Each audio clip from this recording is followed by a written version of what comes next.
all of his pens have been drained to all but the last bit of ink, and several important documents have been translated into Aramaic.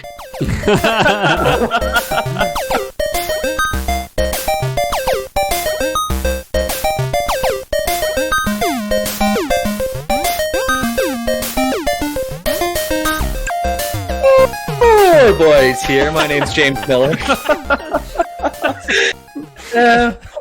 I am here with Ethan Palmer monitoring that boxy waveform. It's like an iceberg drifting through the MP3, just like, oh no. And also here with, it's Peter Odonoghue, if you ask the Quebec government. Yeah. And no iceberg could sink this podcast, right, fellas? Nope. Heck no. No, it's the maiden voyage. It's like, truer words have never been spoken. I don't think anybody's said this before. I think our icebergs are harmless. While I'm up here on the bow of this podcast, I feel like I'm flying, Jack. So, I got my hands on his hips right now, just keeping him safe, just in case. I don't want him to slip in his high heels again, because that would just be ridiculous. Peter taught me how to spit. Ethan taught me how to swallow. It's been a great Titanic version. Story. Yeah. Been a great story for us. None of us are too stern here. We do spend a lot of time at the bow. Yeah. What an apt description of our podcast. Mm-hmm. So we are not talking about Jack. We talked about Jack Bright the last time we talked about SCP, and we are talking about SCP again today. Okay. Yeah. Is the steamy car in the Titanic's cargo hold an SCP? It could be. You just have to write it into existence, and it could be. That's true. Yeah, it does the impossible in that it makes a rich woman fall in love with a poor person. Oh yeah. So SCP, if you guys don't remember, it stands for, and I'm going to mess this up again. Secure, contain, protect protocol. I don't know. I'll Google it for you. Yeah, you better. Containment protocol. The whole idea is there's weird anomalous things that happen all over the world. It could be people, it could be objects, and this foundation collects these things and keeps them from ruining humanity, or just keeps them out of the way, kind of thing. Yeah. Secure, contain, protect. You nailed it. Nice. So we've talked about some of the bigger, more famous SCPs. We've talked about some of the joke SCPs. We talked about one of the Foundation members, Jack Bright. Mm-hmm. And today, we're going to be talking about a certain camera in the SCP universe. Okay. That it does something weird. It makes you famous no matter what, no matter who you are or who you sleep with, but it always makes your sex tape blow up. It could be. Dang. It's also known as the Desire camera, so that kind of it fits with your bill. It makes okay. Does it make you... this sounds familiar. I don't know if you mentioned it in passing on one of the episodes or something. I'm going to give it the preamble, and we'll roll in onto the first time on how it did its thing. Awesome. So okay. We'll learn together. First, we'll talk about the camera, where it's come from. Then we're going to talk about the camera once the SCP Foundation gets it, use it with their staff. Then how they used it on the D-class personnel. And then how they use it on other SCPs. If you guys are confused on the SCP universe, it is like a fanfic website. We've talked about it before, so if you're not new to the show, you should know it. But links to the other episodes are in the description, so you can find them there.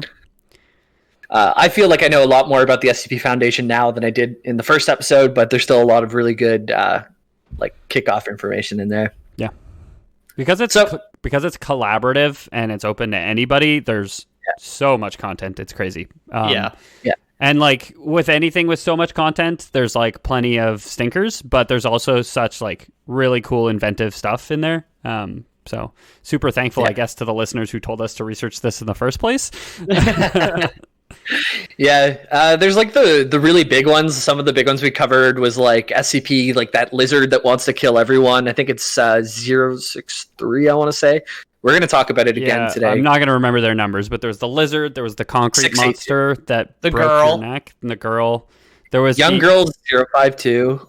Death Lizard is 682. And the the sculpture is 173.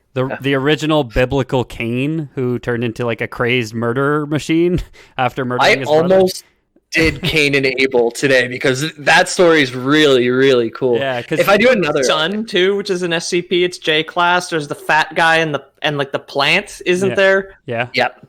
Yeah, that's the J class ones. Yeah. Today we're going to be talking more about the normal standard issue SCPs. Okay.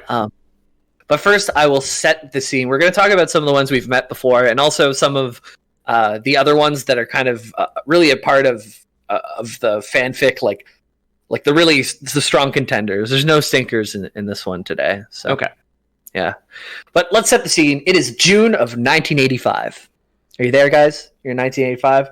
Yeah, it's 6 years before I was born, but it's the right month, so... Right. Billy Idol's Rebel Yell is jamming on the jukebox. I'm wearing a mesh tank top and cut off jeans, drinking a Tab. Oh yeah, I'm there. I'm living it, man. Cool. Well, Sophie and Mark Johnson, they're on a well-deserved vacation at Myrtle Beach in 1985. Okay. Oh, Myrtle Beach is in Is that in one of the Carolinas? I've heard it said before, but I've never been. Okay, yeah. Yeah. I mean, I was there in 1985. I just can't remember because Ethan and I were just so distracted with our mesh shirts, right? Yeah, South Carolina. Right. Yeah. Right. We were doing a cross-country road trip, in our DeLorean. It was pretty sick, bro. Our 1979, we got it on the cheap. Yeah. So Sophie and Mark Johnson, they're having a well-deserved vacation. Mark had been putting in lots of extra hours at the office lately. I was going to ask, how the fuck do they think they deserved a vacation? But it was overtime, so that's fair. Yeah, they've been married for 10 years. They're laying on the beach enjoying each other's company. Mark's been working a lot. So Sophie wants to capture this tender moment. She's there with her husband, and she takes out a Polaroid Super Color 645. It's one of those ones where you take the photo and it prints out the front. You like shake it and blow on it, and then you look at the picture. The classic Polaroid. You only need to explain that to like some of our listeners who are not in their late 20s. Like anybody our age knows what a Polaroid camera is. I always picture this podcast lasting hundreds of years, so I also say it that way. So they will understand as well. And what if somebody finds this? What if this podcast gets sent back in time and somebody finds it in the 1940s? And they're like, a camera? What are you talking about? But it's a camera that prints a picture out the front immediately after you take it. For any Musk Martians that have returned to the ruins of Earth, and the Polaroid predates the chrome orb you're currently listening to this show on. The orb of shimmering lights from which our voices emanate. So this is the first time she's using the camera. It's not known where she got it. I like to picture like she got it at some type of like spooky store with a really gaunt man that's like, yes, you can have this camera for free. Oh, of course. Yeah. And when she leaves the shop and turns around, the store's gone. Like that whole fucking thing. Yeah, exactly. Yeah. So this is the first time she uses the camera, and she takes a picture of her husband Mark, and she takes out the camera, the picture, she waves it around, blows on it, which apparently you're not supposed to do. You're supposed to just leave it. Anyways. Not supposed to shake it or not suped to blow on it? Either. You're supposed to just let it be. Yeah, it apparently does nothing, but it's one of those things that people do it, so. Yeah, you blow into your N64 cartridge. Exactly, It's tech placebo, basically. Yeah. So she looks at this photo after her routine of blowing on the cartridge, and something was not right. Where she took the photo of Mark laying on the sand, he was laying on the sand, but also with his secretary in his arms. Okay. Oh, he wasn't overtiming at all. Oh, yeah. No. Yeah, so we find out that the Foundation picks up on this, confiscates it eventually, however they do their thing. This camera... Sir. A man in South Carolina is having an affair with his secretary. Get on it right away. All the SCP like militants with their P90s storming the beach. Yeah. So the SCP Foundation finds out that this camera is not a normal camera. It reveals the deepest desires of whoever's in the photo. I was just imagining, like the disposal team in Monsters Inc. like drills that dome over the secretary and safely detonates her on the ground. Yeah. So this is why it's called the desire camera. It doesn't show the person, but it shows a person where they would rather be or what they would rather be doing whenever you take a photo of them. Okay. Take a picture of me. It's just me, 2 arms into bottomless buckets of peanut butter. And just wow. At any time, I want to be elbow deep in peanut butter. Dude, I have this me, but completely hairless. It's just that's what that's what I truly want. It's something that you could achieve pretty easily. Very Canadian dream I had was there was I had this when I was like 8 or 9, like a vivid dream that stuck with me. There was this barrel of ketchup chips. Okay. And I ate the ketchup chips, and they're the best ketchup chips in the world. They've never matched what I want them to be now. Oh, yeah. Your mom was such a sweetheart. She used to feed you ketchup chips while you slept. That's why I sleep strong, my sweet boy. Ketchup chips to give you good iron. Oh, my God. Ketchup chips in bed? No way, dude. Really? I've done that. Yeah. Crumbs everywhere. Oh, my God. Yeah, that's why I eat the chips separately, and I just have the ketchup in bed. Yeah. I just brush my hands off in bed, like a civilized man. Get the powder off on the sheets. I eat everything over a vacuum. Oh yeah, real neat freak. Fastidious Greg over here. Yeah. Just I forgot about cleaning up. If you're watching a show or something, you really need headphones, though, right? Because you're not going to hear anything while you're eating. Yeah, that's true. And I do love to hear the sound of myself chewing, so I actually get this mic, put it in front of my face, isolate the sound of a vacuum, and have it feeding through a program that eliminates that, but then picks up the sound of me chewing. Perfect. That's great. For those at home wondering, it sounds like, Okay. We just before we lose everybody. So, what do you guys think this is? Euclid, safe, or Keter? And safe being like it's relatively safe to contain. Euclid is like it's probably safe, but like under certain circumstances it can be dangerous. And then Keter's like it could destroy the fucking world. Okay, so I'm going to go on a limb and say it's Keter, but just because the SCP director or something has like a dark secret that they don't want anybody to know, so they're just like, no, you got to classify that as Keter. Oh yeah, that was my guess as well. I figured the Foundation would fudge the paperwork because secrets would get out. Yeah. The leaders of the SCP Foundation are the O5 Council, and they're completely shrouded in mystery. Yes. Yeah. So we don't know who they are, but you're kind of right. So it's you're just taking pictures of random people at the SCP headquarters, and you happen to get a picture of one of the people in the O5 Council, and it just outputs a picture of the guy with a speech bubble that says, "Boy, I wish I could tell everybody I was on the O5 Council." Got you. Yeah, it's considered safe. It's super easy to contain. Because usually this is something we got corrected on in the mailbag from jesters. Usually it's safe because it's easy to contain, not because of the effect it would have on the world. Okay. Oh, right. Yeah. So it's really easy to contain. They just put it in a locker in a basement eventually. Yeah, they put it up on a tripod somewhere, and it's just like, well, I guess this is where it's going to stay forever now. Yeah. But you guys are right. The danger of it is the blackmail purposes. It can't be out in the general public because someone could just go to like a press conference with a politician and then get a Russian peeing on them or whatever happens, Yeah, just surrounded by kids. Just like, oh no. Yeah. Now, is it the camera or the film? Can it run out of film? It's never mentioned that they did take a lot of photos. Like, I looked through like the case file and they've taken photos of like probably 100 different things, and I don't think film's an issue. What is a grasshopper's deepest desire? Just him playing while a bunch of ants work in the background. I saw that movie Ants, dude. Yeah. Those grasshoppers are assholes. Oh yeah, that was in Bug's Life. Was it? Yeah. Ants is the Woody Allen one. They fight termites. Termites, yeah. Oh, right. Ants versus Ants and Bug Life lore coming soon. Yeah. So the SCP Foundation found this thing, and they're not just going to store it away. They like to do research to get a clearer picture of the camera's capabilities.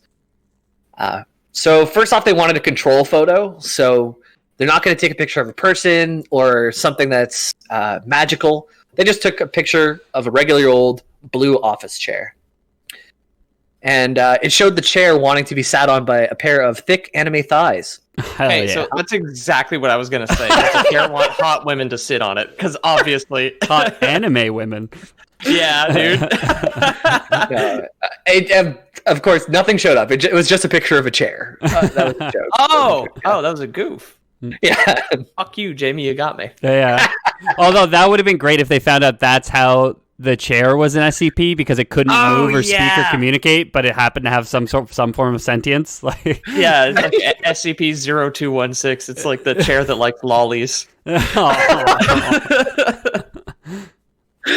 So the camera, we found out, does not work on non-anomalous or inanimate objects. So if there's no magic there, if it's just a regular old chair or a regular old sofa or desk or whatever, like, nothing's happening. Sure. Okay. Yeah. So the next test, now that they see it's safe on a chair, they're going to grab some of their Foundation staff members and take photos of those. Here's a philosophical question. What if this chair is perfectly content and the photo is just by happenstance of him sitting by himself? It could be. Of course, assigning this chair like a role as some kind of monk, but that's actually going to come up more than once later of things that just are as is when you take the photo. You fucking with me again, or was that? Are you telling the truth this time? No, okay, that's the truth. That's the truth. So they took some Foundation staff members, and they wanted to test this out, because what better than to expose the deepest, darkest desires of the people you work with, right? Oh, yeah. Once again, the HR department is not fast acting at the SCP Foundation. So. No. It's always an auto reply, and that's all I ever get from HR here. We'll get back to you in the next 48 hours. Like, okay, let's just take the picture. We'll deal with it later. Yeah. Exactly. So they asked all these people to stand or sit in a neutral stance, kind of like when you get like a passport photo. Don't give too much personality into it. Hair behind your ears or whatever. Yeah, don't smile because you might be a terrorist or whatever. They're always like way too like gung ho to get on an airplane, dude. Like that's why. Yeah, no one likes flying. They get their picture taken for their passport, and all they can think about is bombs and things like that. And they're like, yeah, this is great. This is great. Yeah. I love the DMV. So most of these are like pretty tame. There's one staff member who is, after the photo came out, he's just slouched in his chair drinking from a flask. So the guy just wanted to have a drink. There's another that was shown in their casual clothes, just leaving work for the day because all she wanted to do was leave work. Mood, man. Yeah. One doctor looked exactly the same, but with a different colored tie. The staff are so mundane. Not a day goes by I don't think about that fuchsia tie. But imagine you could fix all your problems just by changing your tie color. That kind of sounds nice. Yeah. It sounds at that point like you're the problem. You know what I mean? It sounds like if you think that all your problems could be fixed by changing your tie color, I think you're just like not being honest with yourself, maybe. Yeah. Right. So the last assistant they had their picture taken was wildly different from what they were doing in reality. They weren't sitting in the table anymore. This is completely redacted. It was so wild. And they sent this staff member on psychiatric leave. So this little test, it made him lose his job and probably a lot of his mental health too, because his deepest, darkest desires were put out onto display, and maybe he was fucked up in the first place. Who knows what it was? If they acted quick and put him on psychiatric leave fast enough, then he wouldn't have been able to find out what the camera did, right? Yeah, I guess so. So that was what they did on the staff for now, and now that someone had lost their job, they decided to go on to a new round of testing. Sure. Yeah. This time not on the scientists, but on the D-class personnel. Yeah. Do you guys remember what those guys are? Murderers and prisoners and test subjects, essentially. Yeah. Yeah, they're like the delinquents that are, for whatever reason, end up in prison or cast out from society. Yeah, they're the undesirables that the Foundation is just like, hey, California, we'll give you $100 for like 10 guys. Yeah. We got a camera we want to see what's going on with. Yeah, D for D-class might as well mean disposable. I'm not sure if it does, but they treat them this way. Okay. Sure. Can't flush them though. They're like wipes. Oh yeah, they will. They're disposable, but they got to go in the little trash next to the toilet. Yeah, exactly. Oh man. Yeah, so they took there's in the cafeteria. There's a D-class personnel just eating, just doing his thing, having a burger or whatever. And they took a photo of him, candid, and the photo developed into the man being on vacation with his wife and child, and they're in scuba diving gear, and they're going it's just a really nice thing that he probably doesn't have access to anymore. Yeah. Now, do they stay in the same pose? So is it just a picture of a guy in scuba gear in the calf, or is it completely different? It's completely different. Like he was on a beach. Yeah. I was imagining like costume swaps. So it's like the husband at the beginning was like reclining on his towel, and then in the photo, his secretary was just like basically shopped in front of him. Oh no! Like the location can change. Like everything can change about the photo. Yeah. Okay, well that's different than the Deep Dark Secret thing. Because if you take a picture of a guy and you see him committing like some sort of vile sex act on like an unwilling partner, then that's much more different than just like, again, the thought bubble that is just like superimposed over whatever he's thinking, right? Yeah, it could still be pretty messed up too, but yeah. Okay. Yeah. Another guy was just shown to be holding his 1-year-old daughter that he couldn't see anymore. It was kind of sad. These D-class personnel and their remaining humanity make me sick. Get rid of them. Dispose of them. I thought we were supposed to break their spirits. Flush them. These are like, remember the J class when they thought the sun was an SCP and they sent one of the D class into the sun? Like, they really don't care about these people. The Foundation moved on to more extreme examples because these guys they seemed like family men that lost their way. God, this is boring. Give it to another one of the guys in accounting. Let's see if we can get another fuck up one. More perverts. They took a well-known psychopath, D-Class 7294. He's involved in a couple stories. Okay.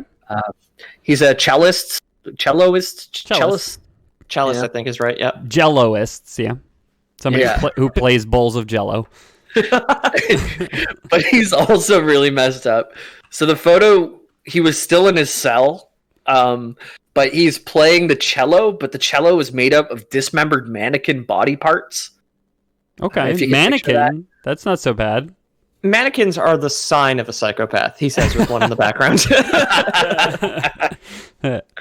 I guess like if there's no difference between a dismembered human and a dismembered mannequin, then you're that much more crazy. Like human life means nothing, and mannequins don't have life, so they're the same. I don't know. Sure. Yeah. No. There's something there. Take a picture of one of those mannequins, see what it would rather be doing. Could you just imagine if like all this guy's murderous tendencies would be solved if somebody just gave him the number for like a mannequin manufacturer? Just like, just go buy some. It's fine.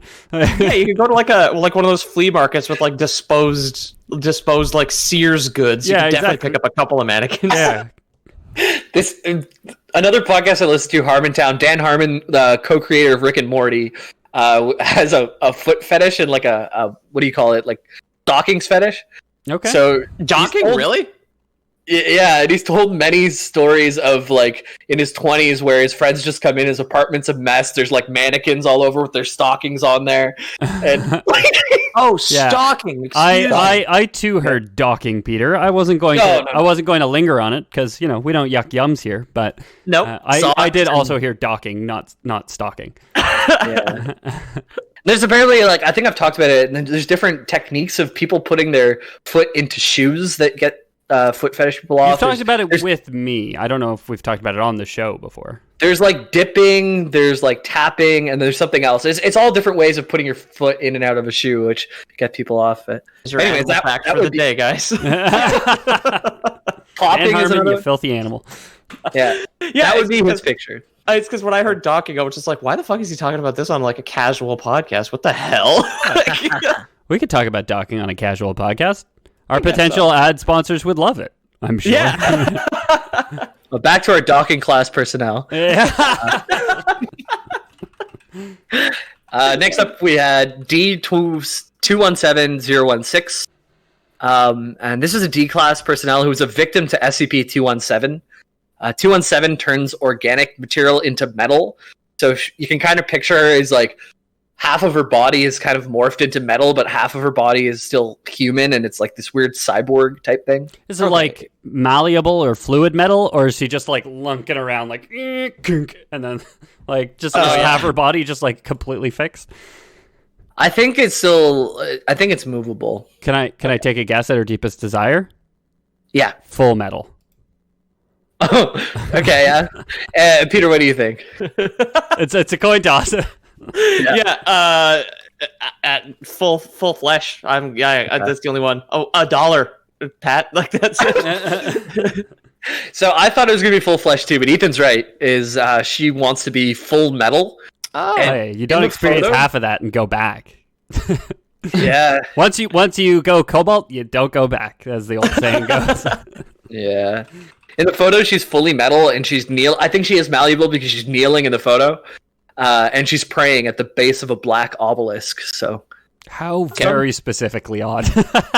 Yeah, such a sinister additional detail. There's probably some lore into that with the 217 and how that came to be, and how it's morphing her. But you fans can let us know. Yeah, or maybe we'll do an episode on it someday.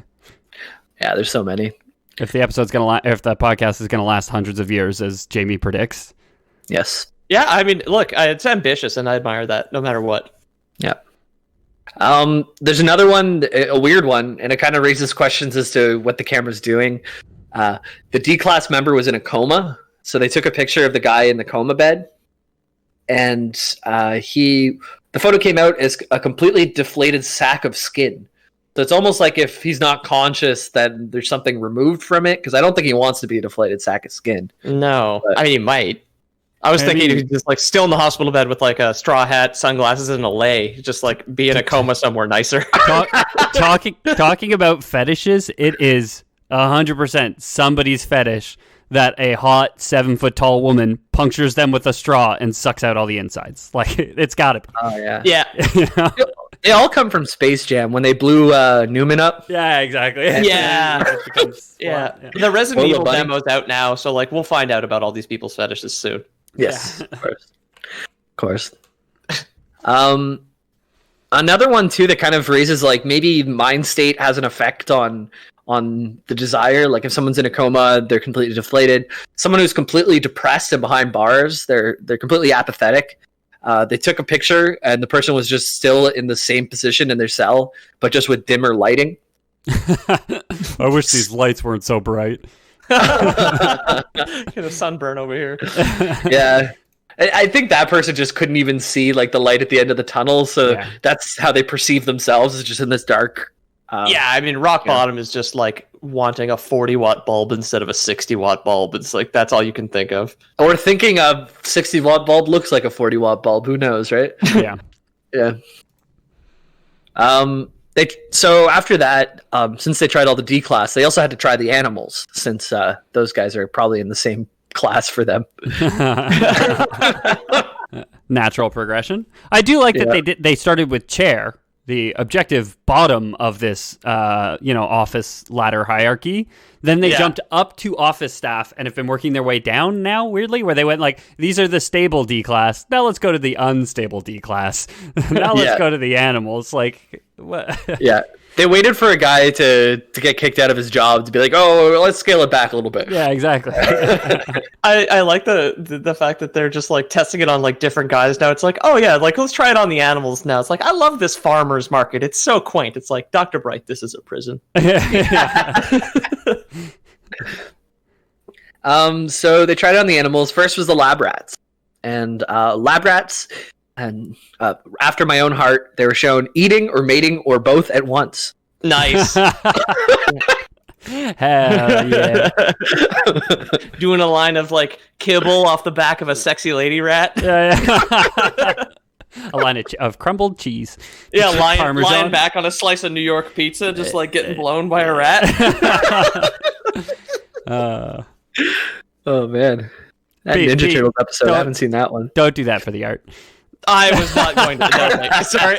Some of our listeners would love it too much. Okay, don't do that for the art. Okay. There's a bird in a cage. When they took a picture of it, it was shown flying away from the cage with the door open. There was a guard dog because they had a lot of security on staff because of these crazy dangerous stuff. That makes sense. Yeah. So the guard dog was shown with his handler playing fetch in the park. Oh, hell yeah. There's photos of cockroaches. No visible difference. Just living their best life, man. Yeah, sure. It was Chief Zen. Yep. Zen. Yeah. So the Foundation was intrigued with the new results from the animals and the D-class personnel. So they wanted to try some new tests. Let's take some photos of some other SCPs. Okay. Sure. So, this is where it gets a little bit more interesting, I guess, because we're going to run into some of the SCPs we've run to in the past and also some new ones. And pretty much all the ones I mentioned here are a pretty big foundation of the SCP Foundation. That's a weird word choice, but... I know what you mean. The bedrock of the SCP Foundation. Yeah. Yes, exactly. They're the concrete man of the whatever, yeah. Yeah. That's a load-bearing SCP, which is something I may have said in the past. Yeah. So the Foundation actually started with SCP-148. So this is a metallic substance composed of a variety of known and unknown elements. Its big thing is it blocks psychoactive anything. Like, it's used in some walls for certain SCPs to make sure they can't, like, psychoactivate other people and, like, mind control and stuff. It's just a magic metal that stops magic kind of thing. Sure, yeah. Okay. Magic lead. Yes. It blocks psychic powers, and it also makes kids dumber. Yep. So the Foundation thought up a good experiment. They made a helmet out of the stuff, and they took D-class personnel. They sat him down. Now they wanted to get some like good action going on in his head because they can't just have him some dullard sitting there. You might not get the results you want with the magic. He might not use the helmet properly. He put it on his head, but who knows what else? Yeah. So they gave the D-class a porno magazine to look through while wearing the magic blocking helmet. Hell yeah. So the photo came out, and it was very, very, very blurry. After more inspection and scientists yelling "enhance" at the computer. Yeah, I was just going to say I was going to make the exact same joke. They needed to get the CSI team in to enhance it. Yeah. They see that the D-class was surrounded by naked folks. So sure. Their desire when reading a porno was, I guess, to be in the porno. Were they naked as well? Because I was just picturing like, boy, I wish I was fully clothed, surrounded by naked people right now. Fully clothed at an orgy. I watched this in like a video and also like read a bit about it, and it didn't mention whether he was wearing clothes or not. In the photo on the YouTube video, he's wearing clothes, but I think because you have to on YouTube. Is he like the designated driver for an orgy? He's the guy who has to keep his clothes on. Yeah. No, Keith, come on. We pulled your keys out of the bowl. You keep those pants on, okay? Don't worry. You'll get it next time, bud. Somebody pass me that Gatorade, would you? Get that G Fuel. Yeah, sweating green over here. Yeah. Lay out that slice of pizza. I want to lie on it while somebody blows me. That sounds like something Frank from Owen's Sunny would do. All right.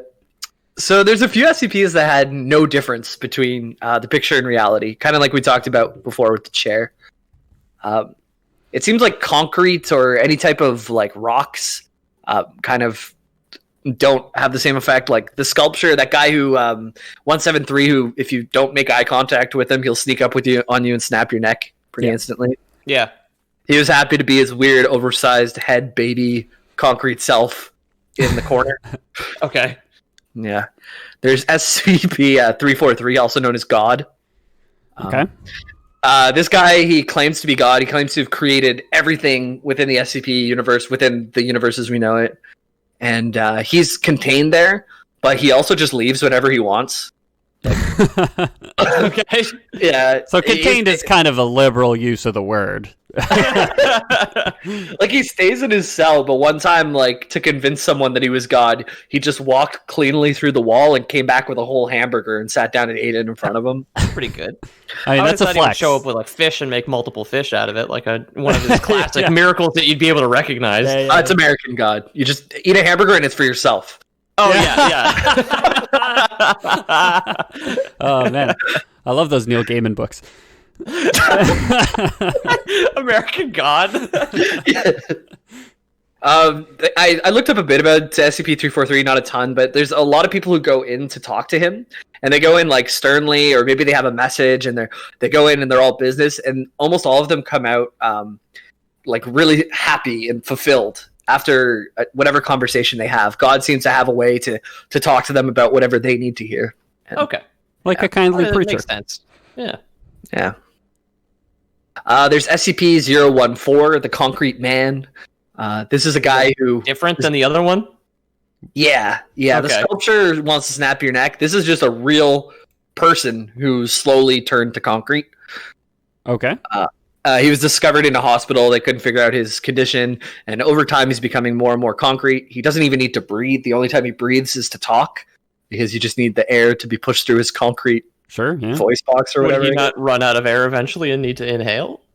No, but he's saying he doesn't need to breathe. Yeah. That's what he's saying. He doesn't need. He only breathes just like you would put air into an accordion to get the sound to come out. You know, like right. Yeah. Or presumably, occasionally for fun, just the nostalgia of it.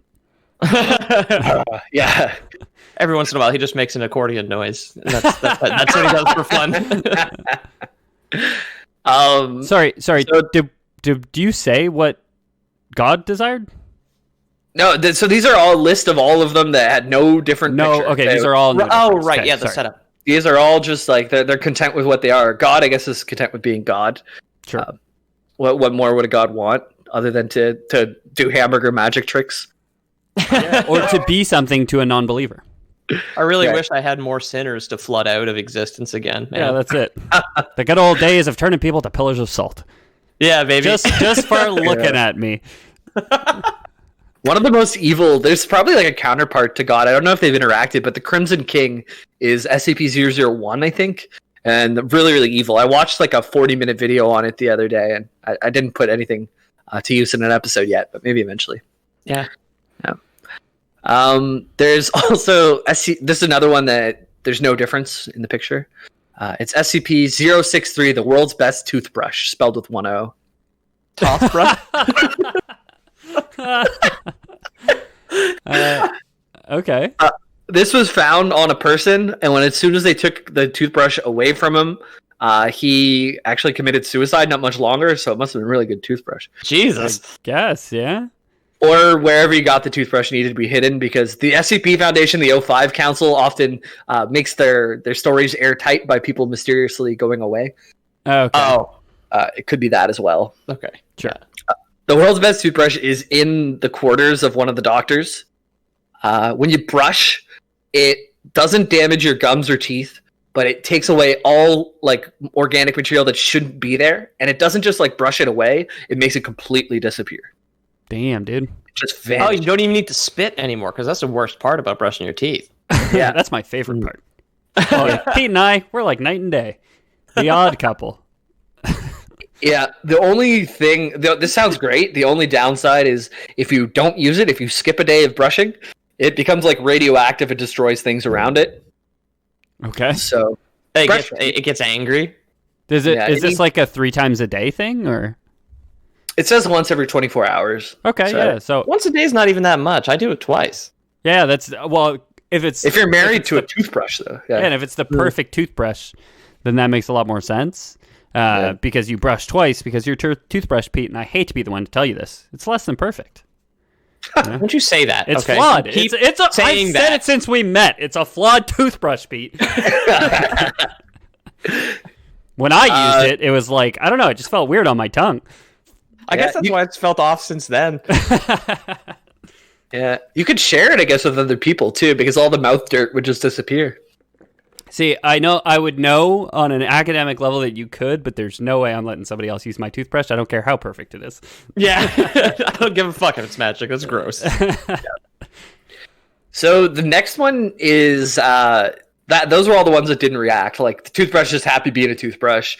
The man turning to concrete slowly and like barely breathing. He's just himself. He's happy with that. I mean, yeah. What's not to love about it? He doesn't even have to brush his teeth anymore because you don't brush concrete.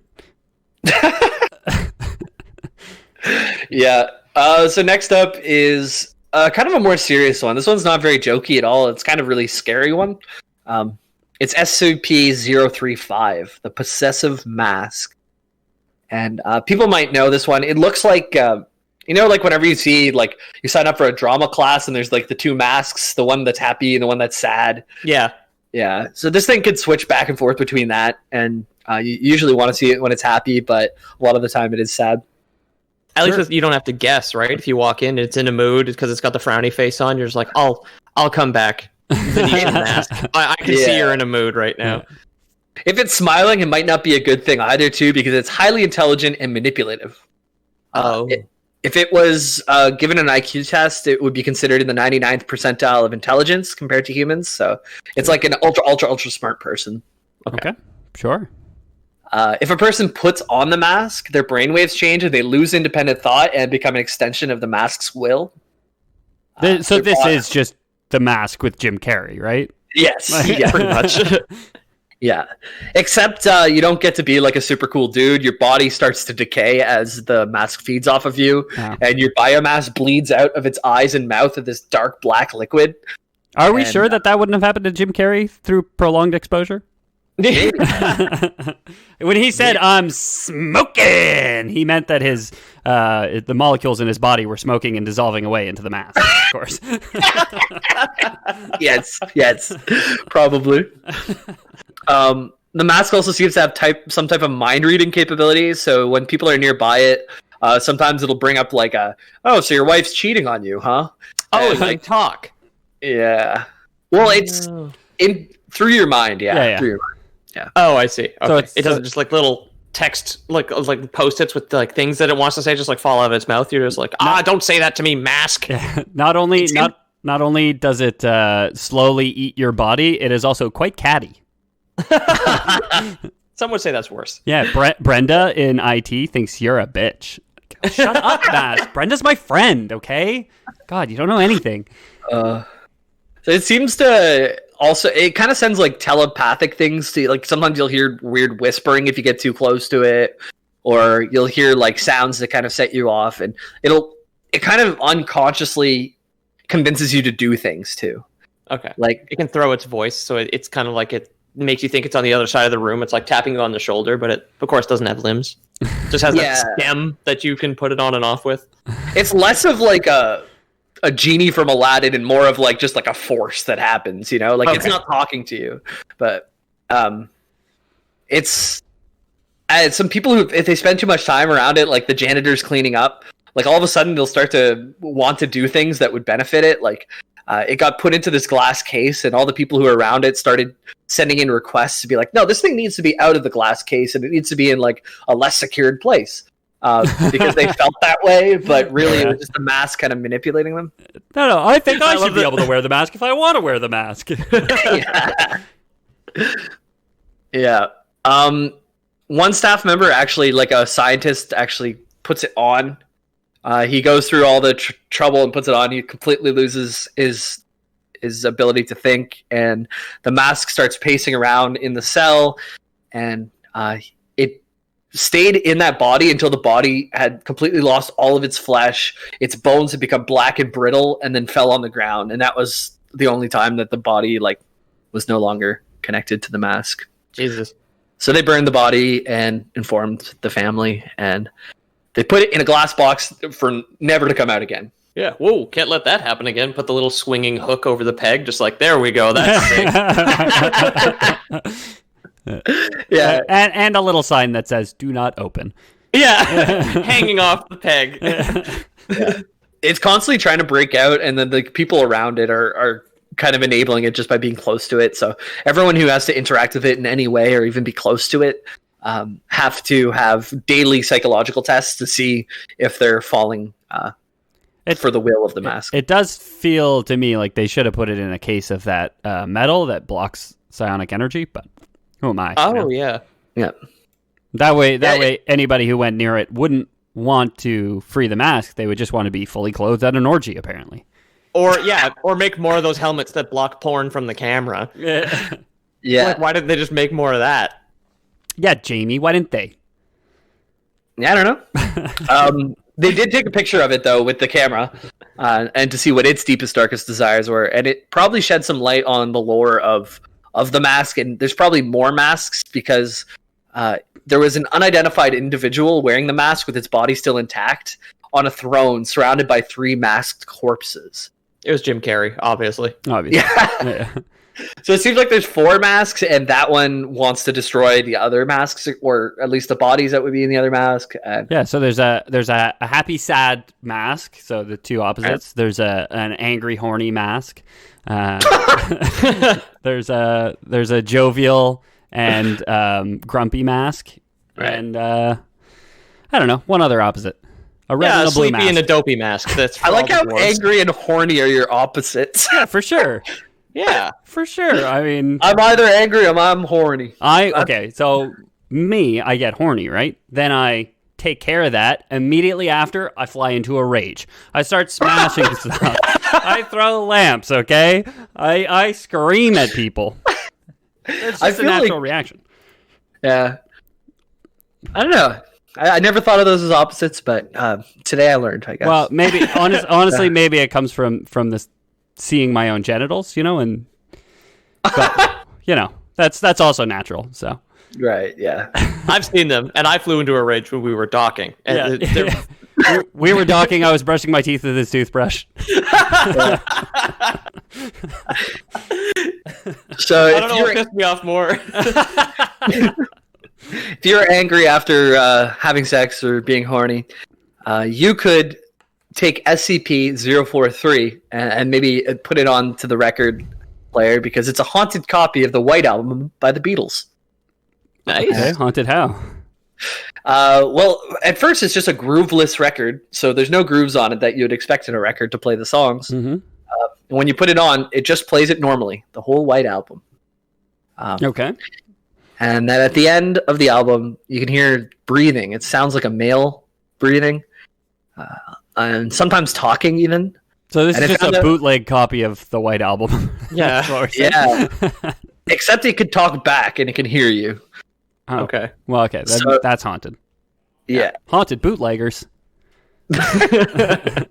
And the voice is extremely knowledgeable about music. It knows extremely niche music trivia. Oh, about that guy at a party. That's the worst. Insufferable. Yeah. One girl shows up with a band t-shirt, and this fucking record just goes off and never stops. Yep. And it was held by the Foundation for ongoing interrogation because if there's this weird haunted record, they want to talk to it and see why it has a voice and everything. But it seems to not answer any questions unless it's about music or the music industry. Really is that guy. You keep trying to steer the convo away, and it just keeps bringing it back. You go to another group of people, start talking with them. He comes over. It's like, oh, yeah, sure. I agree. Genesis never was the same after Peter Gabriel left. Yeah, maybe they're not asking it enough music questions because the picture, after taking a picture of it, it was just a picture of it being returned to its sleeve. It didn't want to be asked any more questions. Oh. So you can ask it questions. It won't respond unless it's like it responds through the album player, presumably. Yeah, okay. Yeah, while it's on. So they just kept it running for so long and asking it so many questions to see if they'll get a different result. But can you scratch its answers? Like if you scratch the disc? Yeah. Remix. Stop doing that. Yeah. Genesis, whatever the same.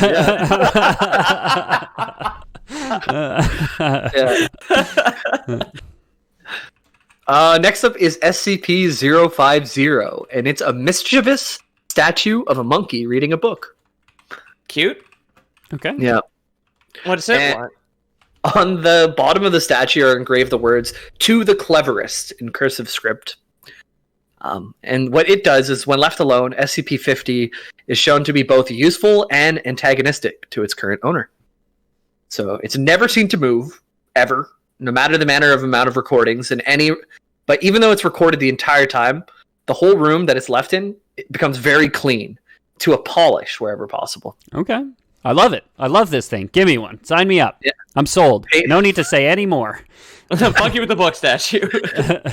Paperwork is filed, trash is emptied, and clutter is removed. Beautiful. However, SCP-50 also has a tendency to leave traps for its owners, sometimes deadly ones. Oh, it's the Home Alone SCP.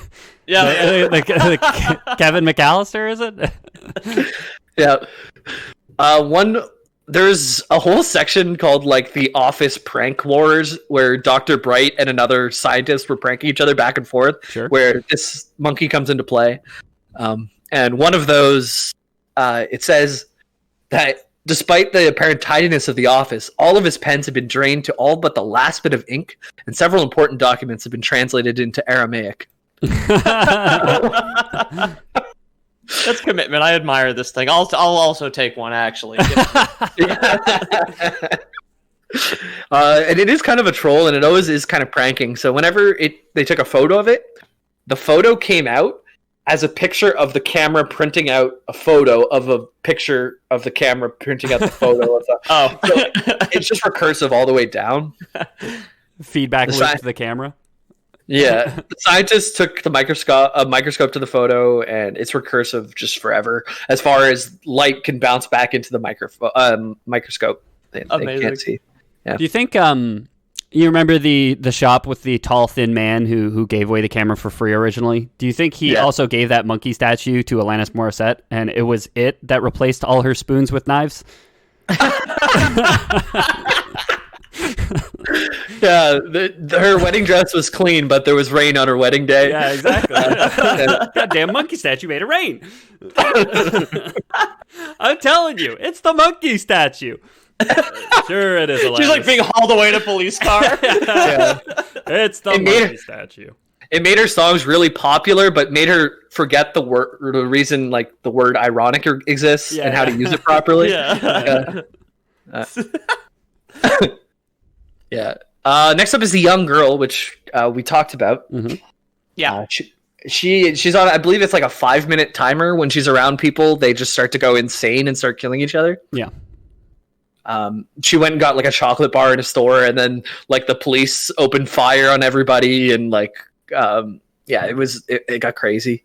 Not pretty. But we also remember that they put her in there with the death lizard, the lizard that they keep in a vat of hydrochloric acid so it doesn't regenerate enough to be able to kill everybody. Mm-hmm. And they put them in a room together, and they were best friends. So that's in our first episode, you guys. If you haven't heard that, it's in there. Mm-hmm. Links in the description. Exactly. And so they took a photo of her while she was just sitting at her desk coloring.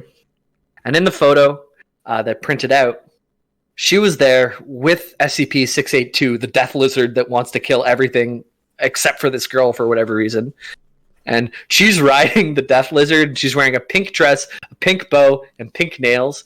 And also the lizard has a pink bow, a pink dress, and pink nails. Hell yeah. Which I thought would be a good picture if we didn't come up with a good one. Those are two very iconic things from the series, and it's a funny thought. I may have mentioned this on a previous episode. I looked at the picture of the lizard, or like the classic picture where it's kind of got like the kind of flesh hood hanging over it. It seems to be based off of like a dead whale that washed ashore in like New Jersey or something, the Montauk monster. Yeah, there's a photo. There's like a real life photo of like that dead whale, and then all of the renditions are just drawn out versions of that. Yeah. I remember like there's like a local news story about like, well, nature specialist, maybe like, is it a monster? It's like, no, it's probably like a rotten whale or a rotten raccoon, actually. And like the newscasters are trying so desperately to make this like geek have fun. Yeah, to make it like more creepy, I guess, because like a lot of these are fan written. Like when you go onto the website, they a lot of the time use real photos that can just be applied to it, so it gives it like this sense of maybe it is out there. Maybe there is a death lizard that's going to kill us all. Who knows? Maybe. Or it's safely contained in a vat of acid. Yeah. Speaking of which, the next one up is the Death Lizard, 682. Oh my god, I am so hoping it has the exact same thing as the little girl. But it's riding her. Well, there's your art. Yeah. Well, unsurprisingly, to its normal prerogative, like it wasn't with the little girl.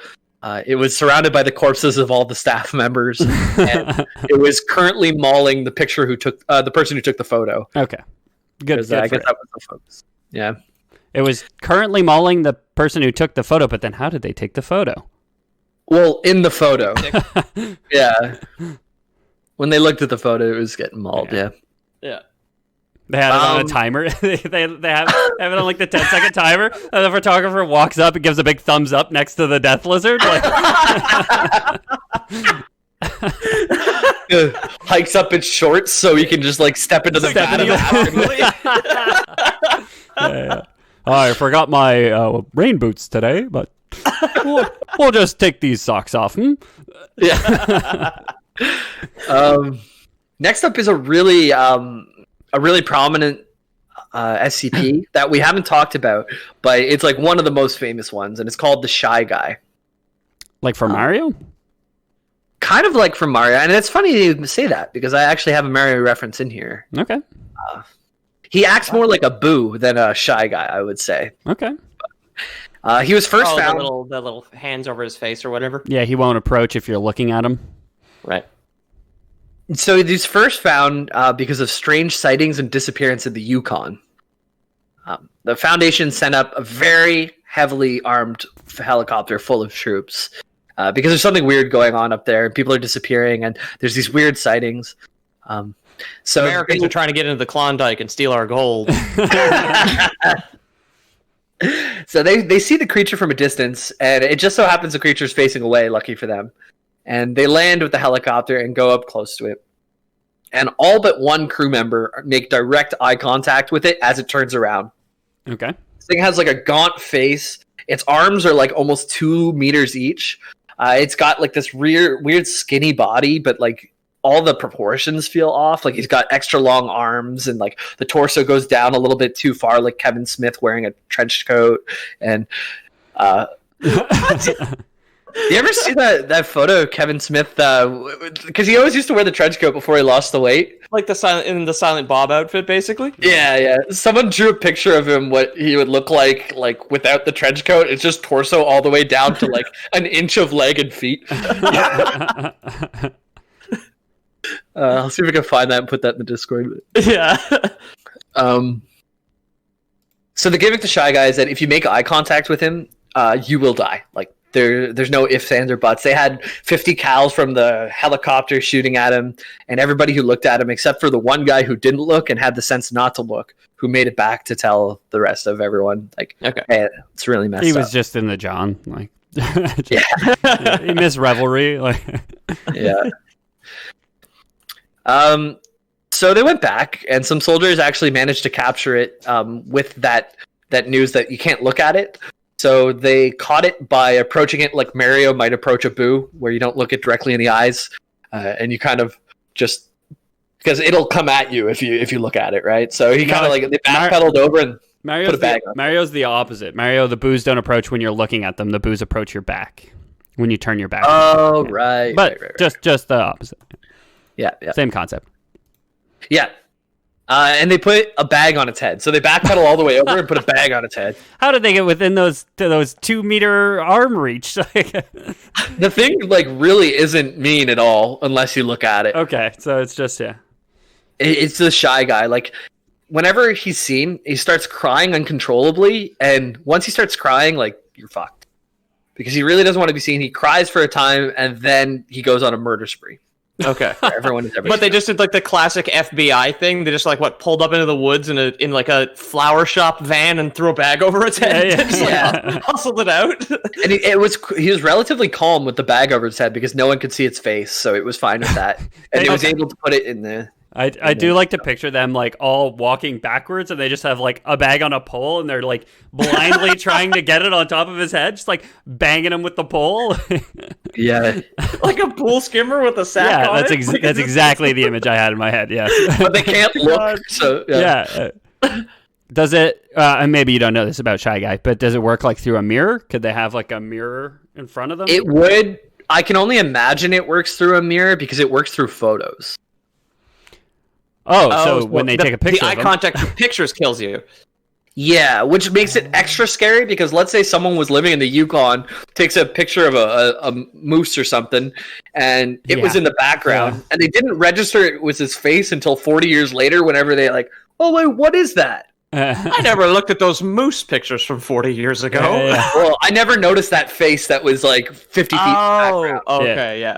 Sir, we've got a report. Everybody that logged onto the website mooselovers.com is dead. Is mooselovers.com an SCP? We don't know yet, sir. And it doesn't even matter that it's in containment. If someone somehow had a picture hidden away and looked at it, even if it was on the other side of the world, it would get to you. It would break through anything. It's completely unstoppable. Okay, so he kills you. He actively like comes and finds you and kills you. Dismembers usually, like rips you limb from limb. Okay. I thought it was like a magical force. Yeah, I was kind of just picturing people just drop dead at the sight of him. Yeah. No, like he screams and he runs at you, and they even did. I assume the researchers deleted any data they had, like while keeping their eyes closed once they learned more about it. But they wanted to be able to document him because they couldn't look him at the face. Anyone who looked him in the face had died. Mm-hmm. So what they did is they got a submarine. And they got a D-class member, and they took photos of each individual part of its face, of its body. So of its feet, its legs, its knees, it's all the way up. They took little tiny photos. Knee bone connected to the thigh bone. I gotcha. Yeah. And they gave that all to the D-class personnel, but they kept the face one on the bottom. And they made sure, they asked him, are you able to draw? This guy was able to draw. So he was drawing out each individual piece and then finishing with the face. And as soon as he got to the face, they're monitoring this thing, and it starts screaming and crying. And it just breaks through the wall, and it runs at like inhuman speeds, like 400 miles an hour, down the coastline, dives into the water, goes all the way to the bottom. And they're like wheeling up this picture as this guy's about to get killed.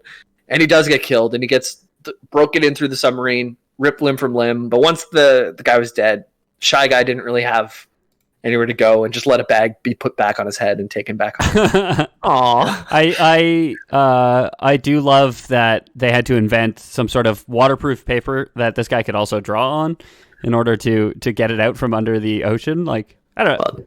Yeah, I guess they put it in a bottle and let it go, or it could be anything. Yeah. The submarine makes sense because it's like harder to reach, but it feels very specific to me. Like you can just put it be like the plastic film that you use on a projector. That's waterproof. If you just draw it with Sharpie, you can drag that out of the ocean. You know, I'm sure people are able to draw things underground and under the water and still get them home. But for sure. Anyways, that's how they did it.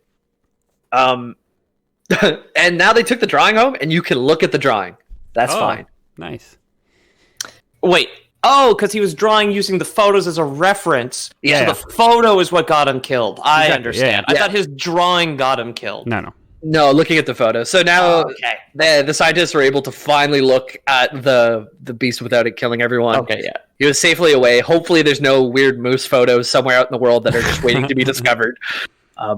Some undeveloped roll of Kodak film in someone's basement. I would love the idea if it's just like, can you draw? And he was just like, yeah. And then just was a lie. So they're just like, finally, we can see what this monster looks like. And it's just like a full-size stick man. Yeah. It's hideous. We can look directly at it. Yeah. I also like the idea that it's like, can you draw? Yeah, sure. Okay. We're going to need you to take this binder. Don't open it yet. We're going to need you to go through it page by page and draw what you see. Little twist. We're putting you in a submarine in the bottom of the Pacific Ocean. Okay? Cool. Yeah. Cool. When you're done, put your messages put your drawings in these bottles. Make sure to cork them tight, and they'll float up to the top. Okay? Don't worry about them. Yep. Go get him, Tiger. Yep. So yeah, that happened. That's how they can see what it looks like. It still exists in the SCP Foundation. Or it's just it's beautiful, and it's just it's the SCP, but it's naked, wearing the heart of the sea. It's just like, oh yeah, it is. Rose from Titanic.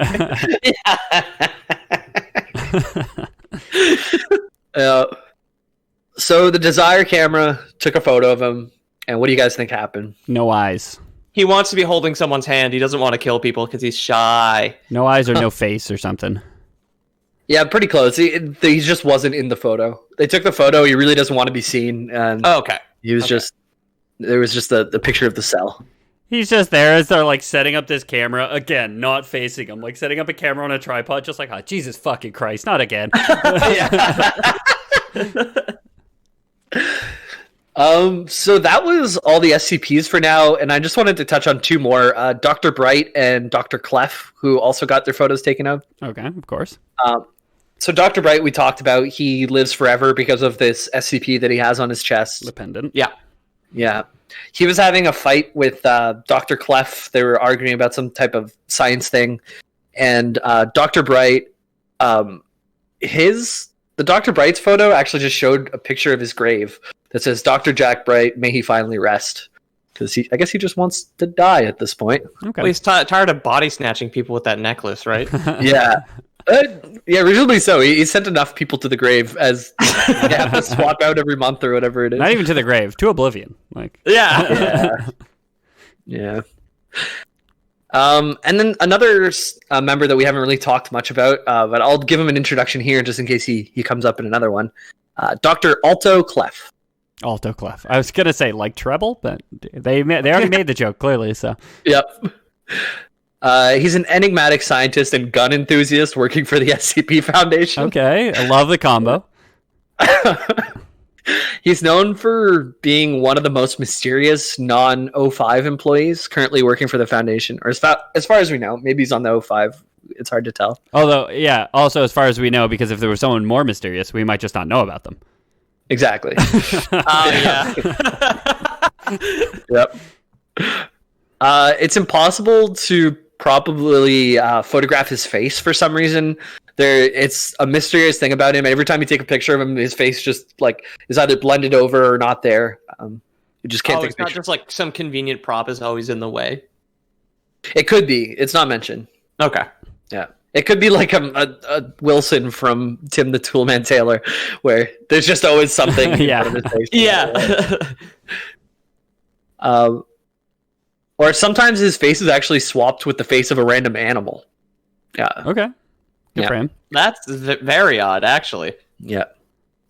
Dr. Clef is known to be one of the most indestructible and invincible immortal members of the SCP Foundation, alongside Jack Bright. So he's been around for a long time too. Okay. He's kind of more like violent than Bright, even though Bright takes over bodies. This guy's like very outwardly violent. He's known for brutally decommissioning extraordinary, dangerous SCPs. But so he can kill SCPs. He has, yeah. Well, some SCPs can just die, right? Like not all of them are indestructible. Yeah, that's true. Yeah.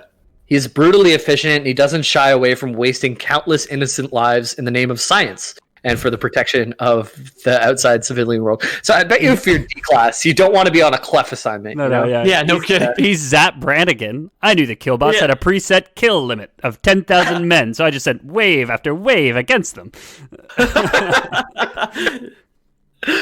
So yeah, Bright and Clef, you kind of can get a picture of who they both are. They're having an argument, and someone snaps a pic. And Bright's photo, like I said, is Jack Bright resting at last. And Clef's photo was pretty much the same as it was in reality, except his face can't be photographed. So his hand was replaced by a big hand, like flipping the bird instead. So he's like for Spy Kids, those thumb people kind of. Yeah. And one last one, which is kind of cute.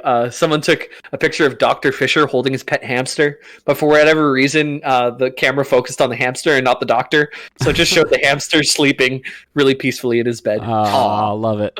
Yeah, has anyone ever taken a mirror selfie with this camera to see what the camera wants? Oh, that's a good one.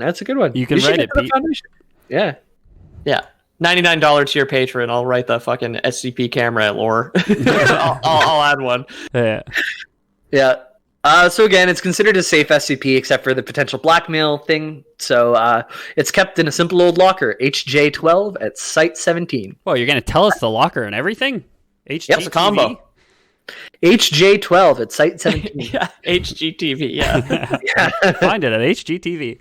Right next to all the copies of Homes on Homes. Yeah. Just put DVDs in there and the camera. Well, that's why all those, people who paint radishes want those $12 million houses, is because they're being filmed with this camera. My mom. Yeah, so that is the Camera of Desire, or the Desire camera. And that's another SCP-978. And that is the episode, guys. So well, I will say that I don't desire this episode should end, Jamie. You don't need a camera to tell that. That was a blast. Thanks for that. Thanks for listening, everybody. I've been your co-host, Ethan Palmer. If you want to join the conversation, if you want to suggest stuff, if you want to be one of the many, many people who tells Jamie to do more SCP lore, you can head over to our Discord. If you go to loreboys.com/about, there will be a link there, or there's a link in the description of this podcast, most likely, depending on the podcast app you're using, but I'm gonna bet if you go, there's going to be a Discord link in there somewhere. Peter, anything you want to plug this week? First I want to thank everybody this weekend. It's May 3rd, 2021. So this previous weekend, there was like a Titanfall 2 event to show Respawn that people still love the game. I'd like to thank everybody for letting me know about that, because I had a blast this weekend jumping in with like a huge population of people that I had not seen in years. So I had a really nice weekend, despite the fact we didn't get to play together. And then there's @LoreBoys Podcast on Instagram, and you can always check out my publisher, Squared Idea, as well, if you want to do that and support us all 6 ways to Sunday. Yeah, and Jimbo, what about you, buddy? Get on that Discord. That's where we talk the most with you folks. You can go to loreboys.com/about and find it there. I'm thinking for my next SCP episode, I really want to do Cain and Abel, because it's just a really cool story. I started researching it today, and I couldn't do it justice today, so I went with something I knew better. But let me know if you like that or you don't like that, and it could help inform the next episode that I do. Awesome. And thank you. Yeah. Do get in touch with us via any of the means that James mentioned. We're planning on doing another mailbag soon-ish, so we've been hoarding your viewer mail, but we'll read it on air on twitch.tv/theloreboys. Eventually, our 4-year anniversary is coming up. As Jamie said in our chat the other day, we're almost bachelor's degree level of doing this podcast at this point. So yep. It wouldn't be possible, or at least it wouldn't be very fun without all of you guys listening and showing up and supporting us. So thanks again for doing that. If you want to help the show, leaving reviews, telling your friends is got to be one of the best ways. So once you get your lore bachelor's degree, you could not get a job like other bachelor's degrees. Yeah. Then you're going to want to go into a lore postgrad, and it's a big thing. Yeah. If you want to support the show, like I said, reviews, great way to do it. Telling your friends, great way to do it. Inviting people, great way to do it. Just having conversations with us makes us feel good about doing it, so that's also great. If you want to support the show financially, we do have a Patreon, patreon.com/theloreboys. You can head there and you can give us money. Hello to William, the most recent lunatic who decided to give us money. Yeah, big shout out to Cap'n Willie on the Discord. Thanks for stopping by, my friend. We do have some rewards up there. If you guys want them done, poke us about them, and we'll do the thing that we said we would do for you.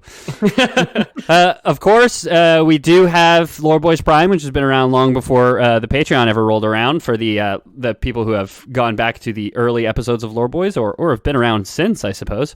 And we offer a special something that doesn't always require a freaking credit card, a freaking bank account to paper trail. Come on, guys. Come on, nobody wants that. So here at the Lore Boys, as you guys can kind of tell, we do have a lot of orgies, and we are in need of volunteers, because we're finding it a drag to always have one designated driver at the orgy. So we want you guys to come to our orgies fully clothed, and just drive us home once the event's done. We'll provide the garbage bags for your car seats.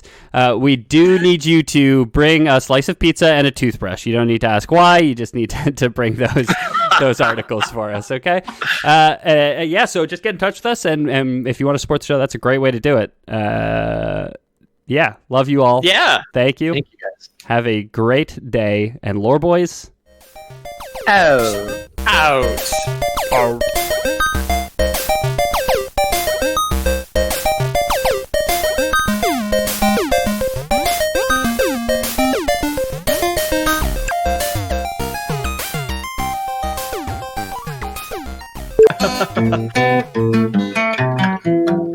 This is the lore of the boys, of the lore, of the boys, of the boys, of the lore, of the lore, boys. One more delay on my end.